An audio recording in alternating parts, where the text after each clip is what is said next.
வரணே இந்த போர் எவ்வளோ ஆழக்குதுன்னு சொன்னா? 300 ஆயிரம் சொன்னேன். எத்தனை அடி இருக்கும்?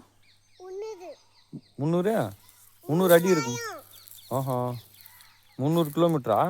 300 அடியா இல்லை 300 மீட்டரா? எப்படி இது ஆழமாக போடுவாங்க? அது தோண்டுவாங்க, இந்த மண்ணாக்கம் இப்படி தோண்டுவாங்க. எவ்வளோ நோண்டுவாங்க? அது இப்போ களை வெட்டுறதுல இப்படி இப்படி நோண்டுவோம்ல, களை கட்டி மாதிரி. ஆமாம். நோண்டி இருப்பாங்க. நோண்டினா என்ன வரும்? அதில் நம்ம ஆனால் குயில கூட நின்றுக்குன்னு தோணுவாங்க. அதுக்கப்புறம் அங்கே என்ன ஒன்று செட் பண்ணி விடுவாங்க, ஆள் ஏற்றுக்க ஏனி அந்த மாதிரி அதில் பிடிச்சி ஏறிட்டு அது க்ளோஸ் பண்ணி. ஓ, இது ஆழமாக இறங்கி போய் நோண்டுவாங்களா? ஆள் உள்ளே போய் நோண்டுவாங்களா? தண்ணி திடீர்னு தண்ணி நிறைய வந்துச்சு என்ன பண்ணுவாங்க? அப்படியா?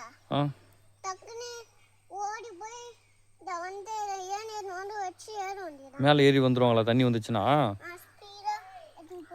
எத்தனை பேர் இறங்குவாங்க இது உள்ள? ஒத்த இறங்க முடியுமா? போக முடியாது. வெளியும் போக முடியாது, உள்ளேயும் போக முடியாது. இந்த போர் வண்டியெல்லாம் போட மாட்டாங்களா? சும்மாவா? சும்மாதான். இங்கெல்லாம் போர் வண்டி வர முடியாது. இங்க செடி செடியா கிடையாது. சிக்கிக்கும். சிக்கிக்கிச்சுன்னா எப்படி எடுக்குது?